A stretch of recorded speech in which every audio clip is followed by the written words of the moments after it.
Judicial magistrate चरकी की अदालत में गुलशन इकबाल से अगवा होने वाली लड़की का केस। अदालत ने लड़की के वालिदैन के साथ जाने की इजाज़त दे दी है। अदालत ने बच्ची के वालिदैन को 5 लाख रुपए के मुचलके जमा कराने का हुक्म दे दिया है। मज़ीद तफसीलात बताएंगे जवाद आसिफ, बताइएगा।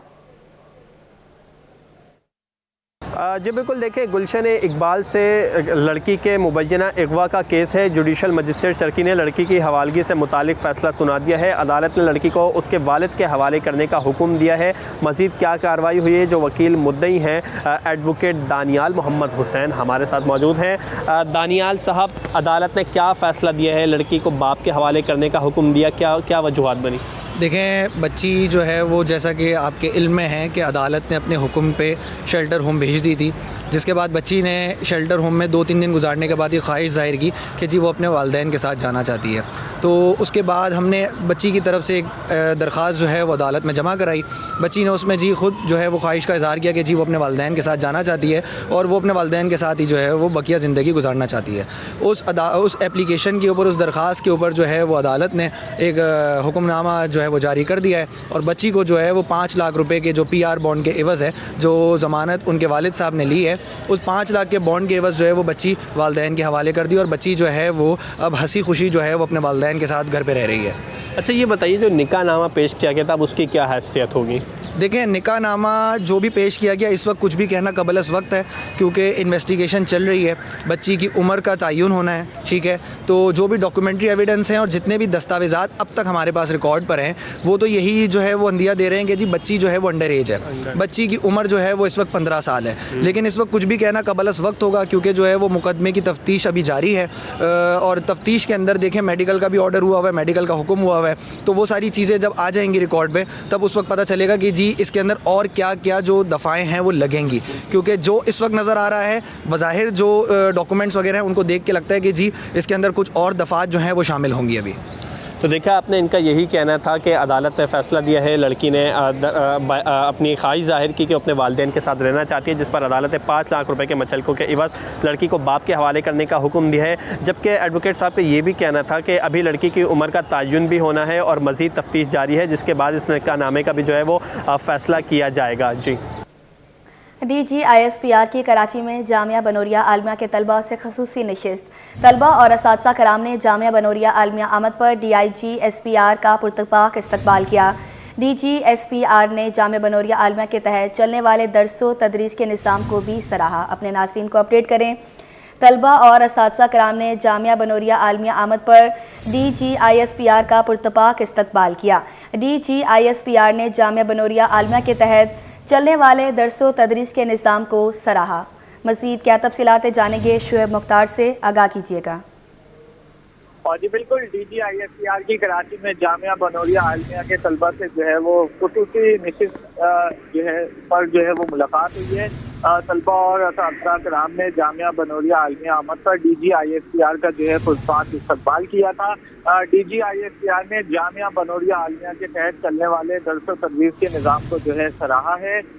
इस मौके पर DGISPR का कहना है कि जामिया बनोरिया आलमिया के तहत चलने वाले जदीद दरसो तदरीस के निज़ाम से न सिर्फ पाकिस्तानी बल्कि दूसरे ममालिक के तलबा का इस्लामी तालीमात हासिल करने का एक इंतहाई काबिल फ़ख्र जो है ये बात होगी।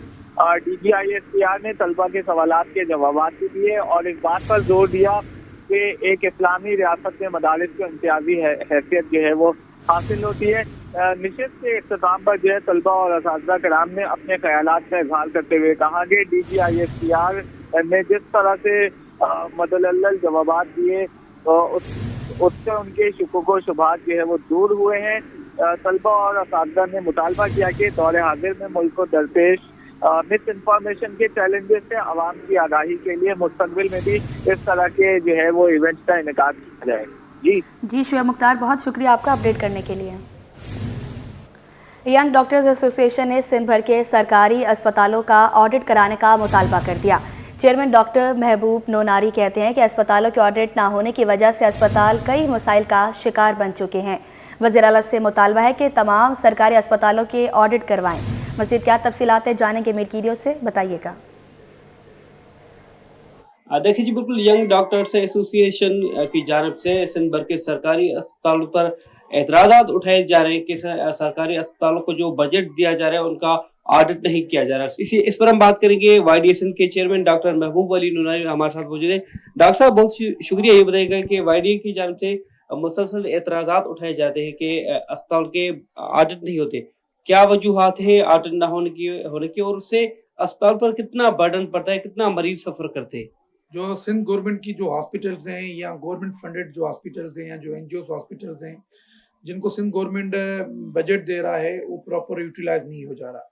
अगर बजट जो बजट दिया जा रहा है अगर यूटिलाइज हो जा रहा है तो उसको प्रॉपर ऑडिट किया जाए। अगर एक प्रॉपर ऑडिट सिस्टम किया जाएगा तो इसमें आपका इदारों में प्रॉपर रेगुलेटरीज आ जाएंगी, प्रॉपर इदारों में बड़ी बजट का यूटिलाइजेशन हो जाएगा। जो लोग ऑफिशियल्स बैठे हुए हैं जो इदारों में ऑफिशियल इंटरेस्ट लेके काम करेंगे, अगर जो दिलचस्पी से काम नहीं करेंगे उनका पता चल जाएगा कि कौन कितना बजट इदारों में लगाया जा रहा है। अब इससे आपके सामने NICVD की मिसाल पड़ी हुई है, वहाँ कितनी लाखों करोड़ों रुपयों की करप्शन हुई है, उसमें लोग एंटी करप्शन की केसेस इंक्वायरियों में सर्विस हॉस्पिटल का मिसाल पड़ा हुआ है। इस तरह जो गवर्नमेंट फंडेड हॉस्पिटल पड़ी हुई है, कराची की हो, हैदराबाद डिवीजन की हो या लाड़काने की हो या जो NGO बेस्ड हॉस्पिटल चल रही हैं उनको सिंध गवर्नमेंट अरबों रुपए बजट देता है और NGO के नाम पे उनको डोनेट भी किया जाता है, पर ऑडिट ना होने की वजह से काफी जो बजट में कुलबली मच जाती है, बजट को यूटिलाइज नहीं किया जाता। ट्रामा सेंटर है, सिविल अस्पताल कराची है, जिना अस्पताल है, उनकी ऑडिट की जाए। जिनको जो बजट दिया जा रहा है उनके यूटिलाइज करने के बाद उनकी ऑडिट की जाए कि कहाँ कहाँ वो बजट खर्च हुआ, कितने मरीजों का इलाज किया गया और कौन कौन सी सहूलियात मरीजों को फराहम की गई। जी, अब आपको बताएं, कराची होलसेल ग्रोसर्स ने यूटिलिटी स्टोर्स बंद करने के फैसले को दुरुस्त करार दे दिया। अब्दुर्रऊफ इब्राहिम का कहना है कि यूटिलिटी स्टोर्स के मुलाजमीन बेरोजगार नहीं होंगे, इन्हें गोल्डन हैंडशेक देना चाहिए। यूटिलिटी स्टोर्स गरीब को रिलीफ नहीं दे रहे, इन्हें बंद होना चाहिए। मज़ीद क्या तफसीलात जानेंगे काविश महमद से, बताइएगा। जी बिल्कुल देखें, यूटिलिटी स्टोर्स की बंदिश का मामला है। पाकिस्तान पीपल्स पार्टी ने इसकी मुखालफत की और कहा है कि अगर यूटिलिटी स्टोर्स बंद होते हैं तो लाखों मजदूर बेरोजगार हो जाएंगे। कराची होलसेल ग्रोसर्स से बात करते हैं। देखें, पीपल्स पार्टी ने जो मुखालफत की है वो अपनी जगह बजा है कि ये इतनी बेरोजगारी होगी, तो उसके लिए भी एक सोल्यूशन है कि गोल्डन शेक हैंड दे दिया जाए उनको और उनको भी कोई बेरोजगार पे लगा दिया जाए बेरोजगारी से बचने के लिए। ये तमाम तर इक़दाम उठाने हैं, लेकिन ये इम्प्लीमेंट के इदारे जितने भी हैं, 2 साल से तो मैं चिल्ला रहा हूँ कि यूटिलिटी स्टोर को बंद कर दिया जाए। होलसेल से भी महंगा बेचते हैं वो, और आप कभी सब्सिडी आइटम लेने भी जाएंगे तो बोलेंगे कि भाई साबुन ले लो तो आटा मिलेगा। ये आलम होता है, किसी गरीब को रिलीफ नहीं मिलता क्योंकि यूटिलिटी स्टोर पोर्श इलाकों में, मिडिल इलाकों में है, गरीब को कोई रिलीफ नहीं मिलता। इनको स्टोरों को बंद होना चाहिए। वज़ीर आज़म जनाब शहबाज शरीफ ने ये अच्छा इक़दाम उठाया है। जहाँ तक बिलावल भुट्टो साहब ने जो कहा है कि ये बेरोज़गारी बढ़ेगी, उसके लिए भी हमें सोचना चाहिए और हमें उनके लिए कोई एडजस्ट करना चाहिए कहीं और। अब्दुर्रऊफ इब्राहिम मेरे साथ मौजूद थे, कहते हैं कि यूटिलिटी स्टोर्स पर आवाम को सहूलत नहीं मिल रही और यही वजह है कि जो गवर्नमेंट ने फैसला किया वो मुनासिब है। और कहते हैं कि मईशत पर जो यूटिलिटी स्टोर्स हैं वो इजाफी बोझ बन रहे हैं, तो उनको फिलफोर बंद किया जाए। जी, पाकिस्तान स्टॉक एक्सचेंज में कारोबारी हफ्ते के आखिरी रोज़ मार्केट में मुस्बत रुझान। Stock market broker Walid Hasan का कहना है कि कंपनियों के अच्छे नताइज के बाद मार्केट में मज़ीद तेज़ी की उम्मीद है। क्या तफसीलात जानेंगे यासराना से, बताइएगा। आज कारोबारी हफ्ते का आखिरी रोज़ है। मार्केट में जैसे 2 सेशन में मार्केट होती है, तो उसी वजह से पहला सेशन जो है वो पॉजिटिव रहा। मार्केट में हमने देखा 1800 से ज़ायद पॉइंट्स और 100x पे नज़र आए मार्केट में, जहां इस हफ्ते हमने 3 दिन देखे कि मार्केट में मुसलसल गिरावट थी, लेकिन अब मार्केट 2 दिन में रिकवर कर गई। शहरियार बट हमारे साथ मौजूद है। शहरियार, ज़बरदस्त परफॉर्मेंस मार्केट की दिख रही है। 2 दिन में मार्केट रिकवर होकर दोबारा वहीं पहुँच गई जहाँ से नीचे गिरनी शुरू हुई थी। वजूहत क्या?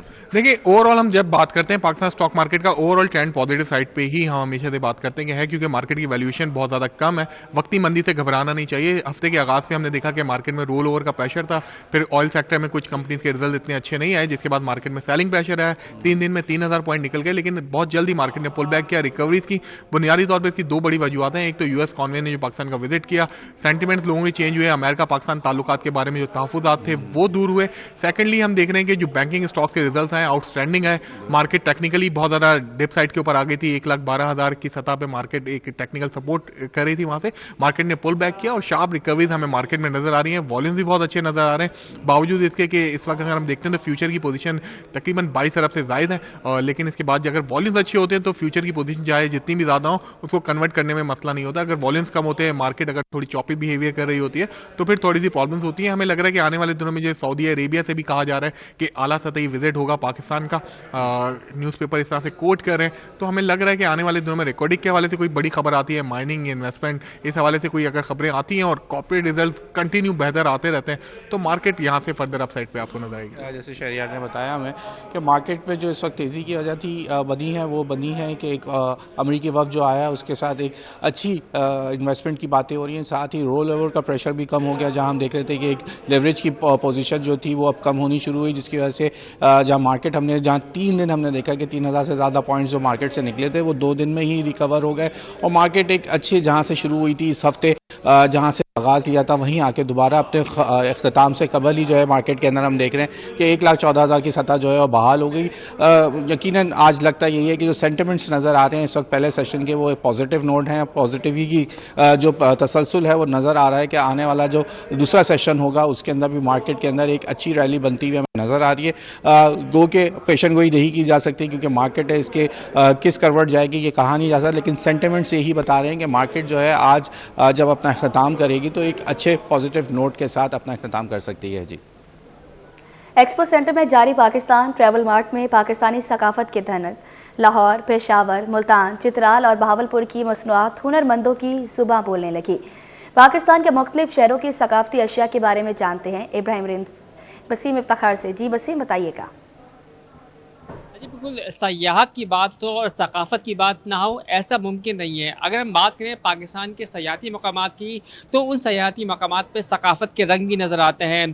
पाकिस्तान ट्रैवल मार्ट में हम देख रहे हैं कि पाकिस्तान के मुख्तलिफ़ हिस्सों में जो सयाहती मकामात हैं उसके साथ साथ जो सकाफ़त है उसको भी उजागर किया गया है। पहले मैं अपने जो नाज़रीन उनको दिखाना चाहूँगा कि ये तमाम तर वर्क जो है ये लकड़ी का वर्क है और लाहौर से इसके जो बनाने वाले हैं जो हुनरमंद हैं वो आए हुए हैं। ये हैंडमेड वर्क है जो कि शीशम की लकड़ी से बनाया जा रहा है। शो पीस हैं जिसमें अनवार इकसाम के हम देख रहे हैं कि खूबसूरत जो क्या कहते हैं फनपारे मौजूद हैं। ये आर्ट वर्क जो है वो जो हुनरमंद हैं उनकी जो फ़न की अक्कासी कर रहा है। इसी तरीके से अगर हम बात करें दीगर हिस्सों की तो हम यहाँ पे देख रहे हैं कि पेशावर से भी जो आर्टिस्ट हैं आबिद साहब वो यहाँ पर आए हुए हैं जिनको इस आर्ट से जो तकरीबन 50 साल से वाबस्ता हैं और ये गंदम की एक लकड़ी है उससे जो है ये आर्ट कर रहे हैं। इसी तरीके से अगर बात करें इनका जो काम है वो नज़र आ रहा है जिसमें मुख्तलिफ जो शख्सियात हैं उनकी तस्वीर भी हैं और इसके साथ साथ इनके फनपारे भी मौजूद हैं और इन्होंने जो है वो जो अगर हम बात करें अरबी के हवाले से तो तमाम तर जो फनपारे हैं उनको अपनी महारत के साथ यहाँ पर जो है वो ना सिर्फ तैयार किया बल्कि यहाँ पे शो पीस किया है। इसके साथ साथ बात करें चित्राल की तो चित्राल की जो सकाफ़त है उसमें ये टोपी जो है वो बड़ी अहमियत की हामिल है और ये टोपी बताया जाता है कि ये टोपी जो भेड़ है उसकी ऊन से तैयार की जाती है और इसकी तैयारी में कितना जो है वो वक्त लगता है और कितना क्या कहते हैं लागत आती है। इस वक्त मेरे साथ मौजूद हैं चित्राल के इस स्टॉल के नुमाइंदा। ये बताएं कि ये जो टोपी आपने लगाई हुई है और जो मैंने पहनी हुई है ऊन से बनती है, कितना इसमें मेहनत दरकार होती है और क्या मालियत आती है? इसमें सर टाइम काफ़ी ज़्यादा लगते हैं, तकरीबन एक दिन में ज़्यादा से ज़्यादा 2 बनाते हैं 3 बनाते हैं और इसमें इसकी मालियत जो है सर 1500-2000 रुपये हम ये बेचते हैं इधर। जी सर, ये तमाम तर जो प्रोडक्ट्स हैं ये मुल्तान की हैं और इसी के साथ साथ अगर ये कहा जाए कि पाकिस्तान की जो सकाफ़त है उसके हसीन रंग हैं और ये हसीन रंग जो है यहाँ के जो हुनरमंद हैं उनके जो फ़न है उसकी अक्कासी करते हैं। जी, और इसी के साथ बुलेटिन अपने इख्तिताम को पहुँचा।